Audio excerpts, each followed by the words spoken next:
नमस्ते, मेरा नाम है विनय सुल्तान और आप लोग देख रहे हैं दी ललन टॉप। फ़िलहाल हम मध्य प्रदेश के जबलपुर शहर में हैं और जिस जगह पे हम हैं ये प्रिंस हॉस्टल है।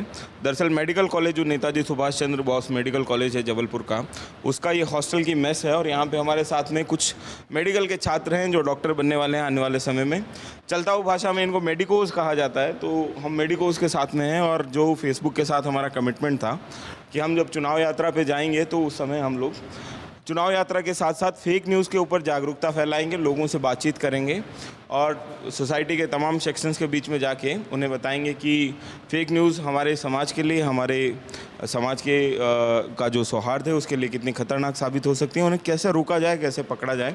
और वो हमारी जो वर्कशॉप थी फेक न्यूज़ के ख़िलाफ़, उसी के तहत हम लोग यहाँ पर आए हुए हैं। ये लोग हमारे साथ में हैं, तो शुरू करते हैं। जैसे हमने आपको मोटा मोटी बताया कि फ़ेक न्यूज़ है, दरअसल मसला ये है कि आप लोग थोड़ा सा, क्योंकि उस तबके से आते हैं जिनको पढ़ा लिखा माना जाता है समाज में, है ना, थोड़ा रैशनल माइंड माना जाता है, तार्किक तौर पे चीज़ें आप तार्किक विश्लेषण करते हैं, तर्कों पे बात करते हैं।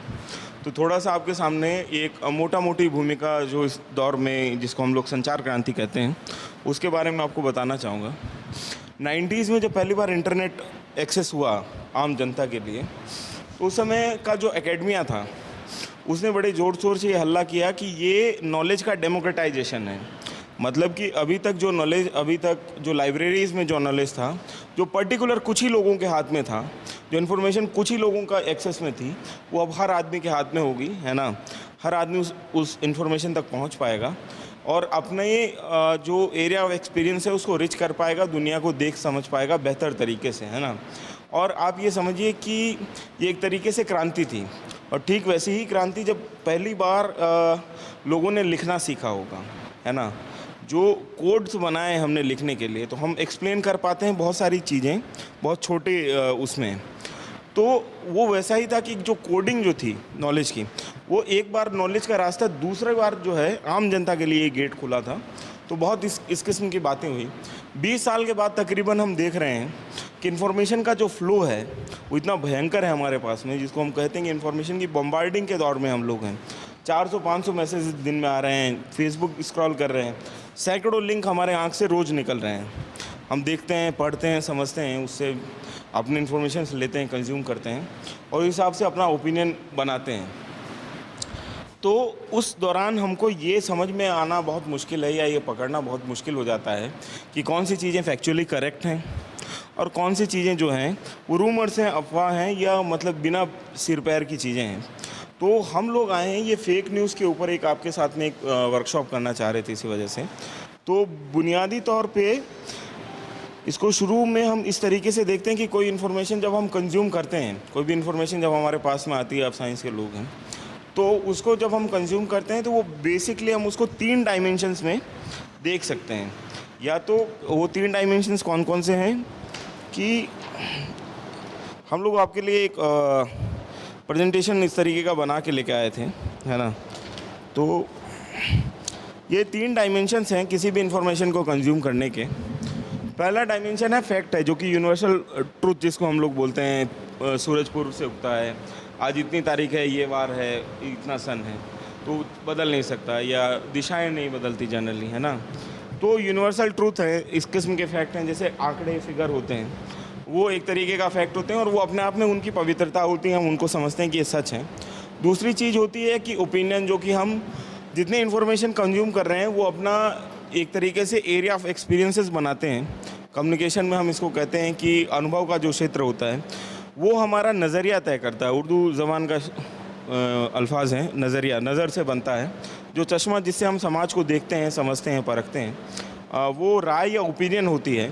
तीसरी चीज़ है, इन्फॉर्मेशन का एक डायमेंशन होता है अफवाह या रूमर, जो कि उसका एक ख़ास तरीके का चरित्र होता है, एक ख़ास तरीके का कैरेक्टरिस्टिक होता है कि जब समाज में पैनिक की कंडीशन होती है, जब तनाव की स्थितियाँ होती हैं, तो उस समय वो बहुत तेज़ी से फैलता है ना। ऐसी सूचनाएं जिनका सच से कोई लेना देना नहीं होता है।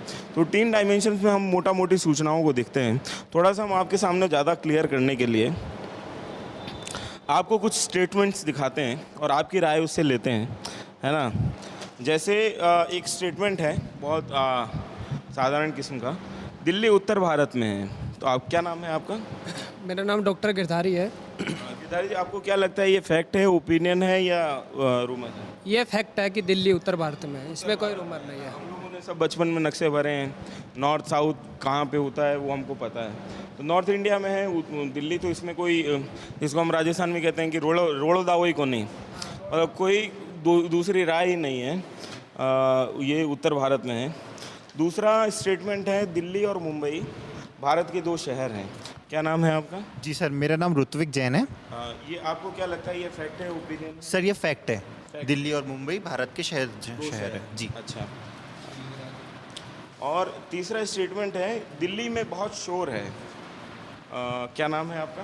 जी मेरा नाम अभिषेक गुप्ता है। अभिषेक जी, आपको क्या लगता है, ये फैक्ट है, ओपिनियन है? ये बिल्कुल एक फैक्ट है, यहाँ पे इतनी आपको पॉपुलेशन। क्या लगता है, क्या नाम है? ये ओपिनियन है।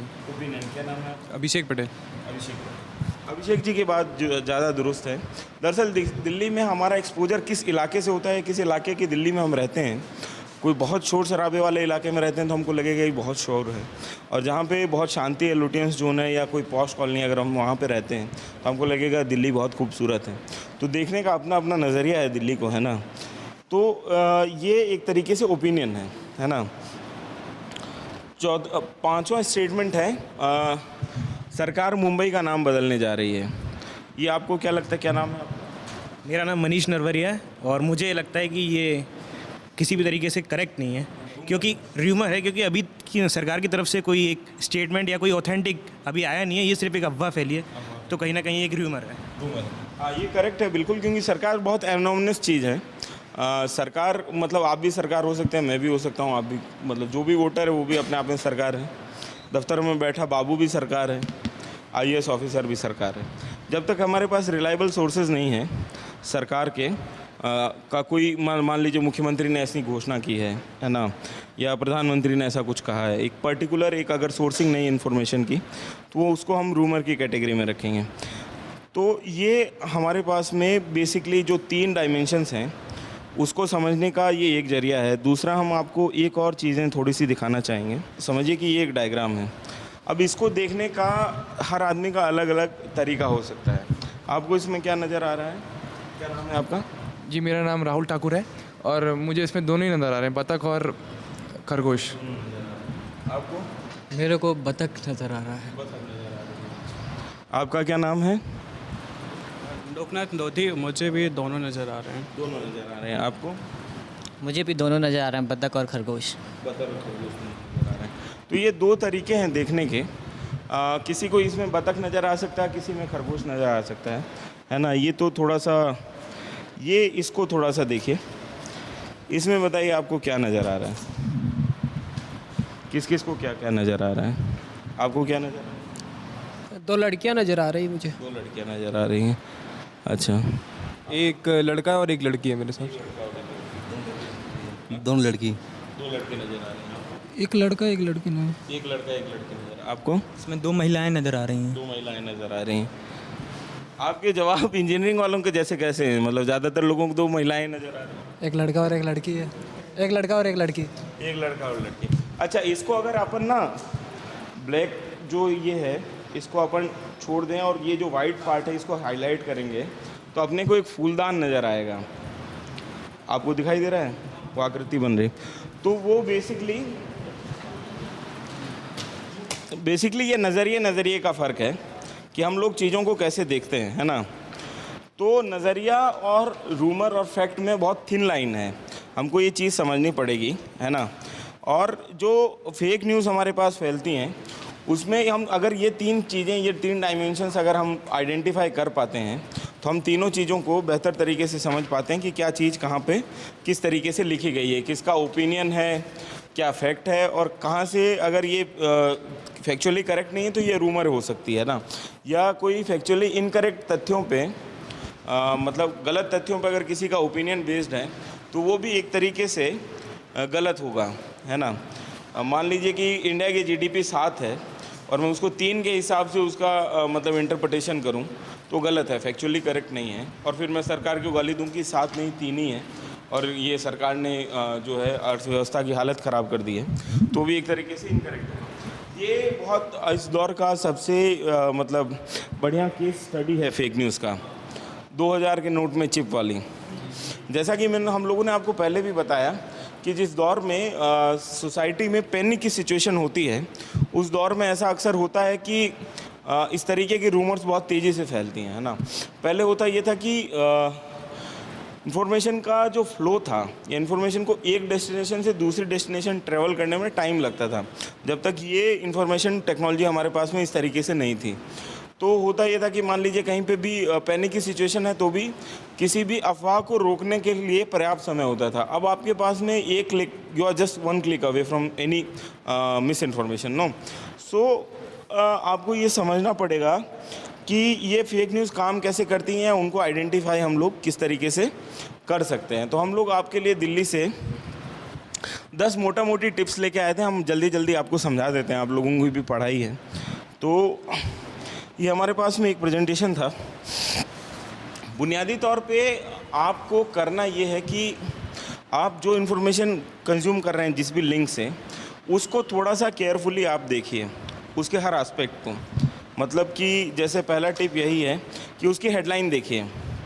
दरअसल हेडलाइन क्या कहना चाह रही है ना, उसको समझने की ज़रूरत है ना।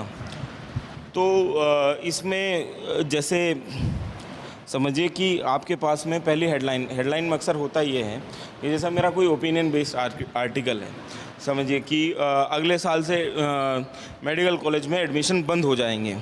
ऐसा मेरे को कहीं से सोर्सेज से मैं जर्नलिस्ट हूँ, कहीं स्पेकुलेशन चल रही हैं, कहीं कोई मतलब इस तरीके की कयासबाजी चल रही है उसके, और मेरे को कोई दूसरे हिंट हैं, कोई दूसरे फैक्ट हैं, उनको मैं एनालाइज करके एक तरीके एनालिटिकल आर्टिकल लिखता हूँ।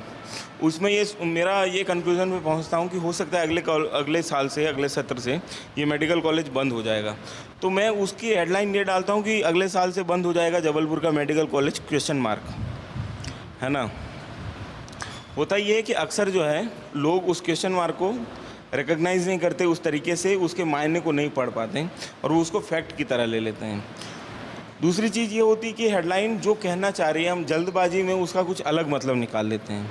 तो हेडलाइन जो कहना चाह रही है अगर वो क्लियर नहीं है और सिर्फ हेडलाइन पढ़ के आप जो है उस पर अपना कोई ओपिनियन मत बनाइए। वो जो खबर है उसको आप पढ़िए, पढ़ने की कोशिश करिए, फौरी तौर पे ही पढ़िए, लेकिन उसको पढ़ के तभी उस खबर के बारे में या उस इन्फॉर्मेशन के बारे में अपना कोई ओपिनियन बनाइए। तो ये पहला टिप है हमारी तरफ से। दूसरी टिप है कि URL चेक करना। हम लोग जब, मेरे को पता नहीं, आप लोग तो हमसे मतलब हमारे और आपके बीच में 7 से 8 साल का फ़र्क है तकरीबन। तो हम लोगों का जो पहला साबका पड़ा था ना इस तरीके के जो इंटरनेशनल ब्रांड है, रिबॉक है, नाइकी है ना, तो उनका पायरेटेड वर्जन जो था, जिस समय में नोकिया के फ़ोन चलते थे उस समय नोकिया के बहुत पायरेटेड वर्जन चलते थे, नोकला वोकला करके, है ना। तो उनका हमारा बहुत साबका उनसे पड़ा। मैंने पहली बार रिबॉक नहीं देखा, मैंने रिबुक ही देखा। मैं लंबे समय तक उसी को ठीक मानता रहा, है ना। तो इस तरीके की जो झोलझाल है जिसको हम लोग कहते हैं, वो URLs में भी खूब होता है ना। जैसे आज तक जो है एक रिलायबल सोर्स है, एक क्रेडिबिलिटी है उसकी, 20 साल से वो चैनल आ रहा है, 25 साल से, है ना, और लोगों के बीच में, जनता के बीच में लोकप्रिय एक विश्वसनीयता है उस चैनल की। अब उसका URL है AAJTAK आज तक .co.in या जो भी उसका .in है ना, आज तक .in जैसे उसका URL है। तो उसमें खेल ये हो जाएगा कि आज तक में AAJTAAK, तो एक अल्फ़ाबेट बदलने से वो URL तो यूनिक हो गया, है ना, और वो चल भी जाएगा, लेकिन वो उस सोर्स का नहीं है जिस सोर्स पे वो क्लेम कर रहा है। उसकी जो फॉर्मेटिंग है ना, जो लेआउट है उस वेबसाइट का, वो भी लगभग तकरीबन ऐसा ही रहेगा। तो आप लोग जब URL देखते हैं तो पहली चीज़ आप URL देख लीजिए। सबसे पहला स्टेप है कि आप जिस जगह से, क्या इंडियन एक्सप्रेस में एक्सप्रेस की स्पेलिंग ठीक है, इंडियन की एक्सप्रेस स्पेलिंग ठीक है, कहीं आई की जगह L तो नहीं लिख दिया है ना। तो बहुत बेसिक तरीके हैं मूर्ख बनाने के, है ना। दूसरी चीज़, किस डेट की वो खबर है, वो बहुत हम लोग होता है ऐसा है कि मान लीजिए 2012-15 में कभी भी 2 साल 3 साल पहले आपके यहाँ पे मेडिकोज स्ट्राइक पे चले गए, है ना, और उसमें से 4 मेडिकोज को कॉलेज एडमिनिस्ट्रेशन ने सस्पेंड कर दिया, ठीक है। अभी समझिए कि आपके यहाँ पे फीस बढ़ने वाली है, इस तरीक़े को लेके थोड़ा सा आपका फिर से टेंशन शुरू हुआ है 2018 में। ये 2015 की खबर है। किसी ने बदमाशी के लिए वो पिछली खबर सर्कुलेट कर दी कि 4 मेडिकोस को सस्पेंड कर दिया एडमिनिस्ट्रेशन ने, तो उसका रिएक्शन बहुत अलग हो जाएगा, है ना। 3 साल की चीज़ें हैं, किसी को याद रहती किसी को नहीं रहती हैं, तो उसको उस तरीके से रिएक्ट करेगा। तो खबर किस दिन की है वो वही है, मतलब बेसिक जो स्टैंडर्ड फार्मूला है वो है कि जब हम लोग न्यूज़पेपर पलटते हैं तो हम लोग सबसे पहले क्या देखते हैं, हम लोग सबसे पहले डेट देखते हैं ना कि किस डेट का न्यूज़पेपर है। दूसरा, हमारे पास में बड़ी प्रॉब्लम ये आती है, कोई URL नहीं होता तो हम इस्टेब्लिश नहीं कर पाते हैं कि कौन सा ये जो हमारे पास जो इन्फॉर्मेशन आ रही है कोई क्रेडिबल सोर्सेज से आ रही है कि नहीं आ रही है। एक इन्फॉर्मेशन होती है जो कि एक फ़ोटो पे लिख के हमको दे दी जाती है, तो उस फोटो पे जो लिखी हुई इन्फॉर्मेशन है या जो क्लेम किया जा रहा है उसको आप एक बार जाके इंटरनेट पे अगर चेक कर लेंगे किसी क्रेडिबल सोर्सेज से कि कहीं पे वो उस संबंधित खबर छपी है कि नहीं छपी है।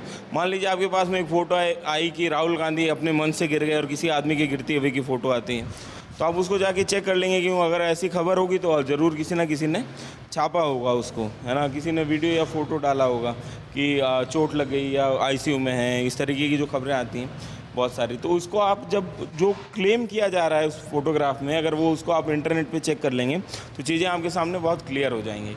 और तीसरी चीज़ ये है कि हमारे पास में बहुत सारे ऐसे फीचर्स हैं जिनके ज़रिए हम फेक न्यूज़ को थोड़ा सा आइडेंटिफाई कर सकते हैं या उसको फैलने से रोक सकते हैं। मसलन कि पहले हमारे पास ये था कि कोई भी आदमी व्हाट्सएप पे चाहे जितने मैसेजेस भेजता हो वो भेज सकता था। अब हम लोग सिर्फ 5 लोगों को मैक्सिमम एक बार में मैसेज सेलेक्ट कर सकते हैं और भेज सकते हैं। तो जो एक तरीके के साथ कि सेंड टू ऑल वाला सिस्टम जो है वो नहीं रहा है, तो वो उन्हीं लोगों को जा रही इन्फॉर्मेशन जिनके पास ये जानी चाहिए।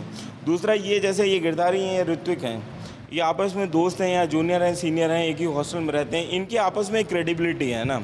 तो जब आप व्हाट्सएप पे मैसेज फॉरवर्ड करते थे पहले, तो उसमें ये पता नहीं होता था कि आप भेज रहे हैं कि आपके पास कहीं से फॉरवर्डेड आ रहा था। लेकिन अब व्हाट्सएप ने वो क्लियर करना शुरू कर दिया है कि वो जब आपके पास कोई मैसेज है तो उसके ऊपर फॉरवर्डेड लिखा हुआ आ रहा है। तो उससे क्या हो रहा है कि आपकी क्रेडिबिलिटी के साथ में वो मैसेज नहीं जा रहा है। मान लीजिए आपने इनको कुछ राजनीतिक खबर भेजी जिसमें एनालिसिस जो है वो गड़बड़ था या फैक्चुअली नहीं था, तो आपने इनको भेजा तो वो आपके पास में फॉरवर्डेड है, तो ये नहीं सोचेंगे कि ये एनालिसिस आपका है। तो ये एक फ़ीचर है, जब आप थोड़ा सा देखें कि आपके पास जो मैसेज है वो फॉरवर्डेड आ रहा है या डायरेक्ट आ रहा है, तो उसके साथ में आप अपने दोस्त की क्रेडिबिलिटी उसको चेक करिए। तो बुनियादी तौर पे हम लोगों का बेसिकली आपको ये कहना है कि हम लोग चाहते हैं कि जो आप मैसेज भेजें और जो आपका साइबर बिहेवियर है वो बिहेवियर थोड़ा सा सेंसफुल हो, है ना। वो इस तरीके से ना हो कि जैसे मतलब एक फ्रिंज एलिमेंट जिस तरीके से बिहेव करते हैं उस तरीके का बिहेवियर आपका ना हो। जैसा आपका अपने आसपास के लोगों के साथ में बिहेवियर है उतना ही संवेदनशील आपका जो व्यवहार जो है वो सोशल मीडिया पे आपको दिखे। आप कोई भी चीज़ फॉरवर्ड कर रहे हैं, कोई भी चीज़ आप भेज रहे हैं आगे किसी को दे रहे हैं जो इन्फॉर्मेशन, या आप खुद कंज्यूम कर रहे हैं, उसके करेक्टनेस खुद चेक करिए कि वो कितना फैक्चुअल है, क्या वो ओपिनियन है या रूमर है। और उसको आगे भेजने से पहले भी 2 बार खुद से पूछे कि ये सच है कि नहीं, मतलब क्रॉस चेक किए बिना कोई इन्फॉर्मेशन जो है आगे पास नहीं करेंगे। तो अगर हमारा साइबर बिहेवियर ऐसा होता है तो हम लोग जो है ये फेक न्यूज़ के जो ये दिक्कत है उससे थोड़ा सा बच सकते हैं। क्योंकि आप लोग जैसे पढ़े लिखे लोग हैं, आपके पास में इन्फॉर्मेशन के सोर्सेज हैं, आप चेक कर पाते हैं। बहुत सारे लोग हैं जो व्हाट्सएप पे सिर्फ फॉरवर्डेड मैसेजेस पढ़ रहे हैं, उनका इन्फॉर्मेशन का एकमात्र एक्सेस या तो व्हाट्सएप है या फेसबुक है। वो इंटरनेट पे गूगल पे नहीं जा सकते, वो चेक नहीं कर सकते, क्रॉस चेक वेरीफाई नहीं कर सकते। वैसे लोगों को भी समझाना बहुत ज़रूरी है। और ये जब अपना साइबर बिहेवियर अगर बदलता है तो लोगों का भी बदलेगा धीरे धीरे। क्योंकि अगर मिस इन्फॉर्मेशन का इतना भयंकर फ्लो रहा ना तो ये होगा कि जो एक पूरी की पूरी जो अपना जो एक नॉलेज की एक परंपरा है वो पूरी तरीके से अभी इस मोड़ पे आके बहुत विभत्स से हो जाएगी। इतने गलत इन्फॉर्मेशंस अपने सोसाइटी में अपने आजू बाजू फेंक दी जाएंगी कि हमको उसको वो कचरा साफ़ करने में बहुत वक्त लग जाएगा। तो थोड़ा सही समय पे अपने को इनिशिएटिव लेके और उस तरीके से, और जो भी आपके पास में गलत इन्फॉर्मेशन भेज रहा है उनको भी आप थोड़ा सा मना करिए। हमारा ये मानना है, इसलिए हम लोग आपके पास में आए और आप लोग ने हमको सुना, आपका बहुत बहुत शुक्रिया। आप लोग भी जो इंटरनेट पे देख रहे हैं आपका भी बहुत बहुत शुक्रिया ये वीडियो देखने का। मेरा नाम है विनय सुल्तान और कैमरे के पीछे है राशिद। शुक्रिया। खबरों में भी आ गया है पहले आओ पहले पाओ ऑफर। दी लल्लन टॉप ऐप एंड्रॉइड पर है ना, तो न्यूज़ का ख्याल करो, सबसे पहले इंस्टॉल करो।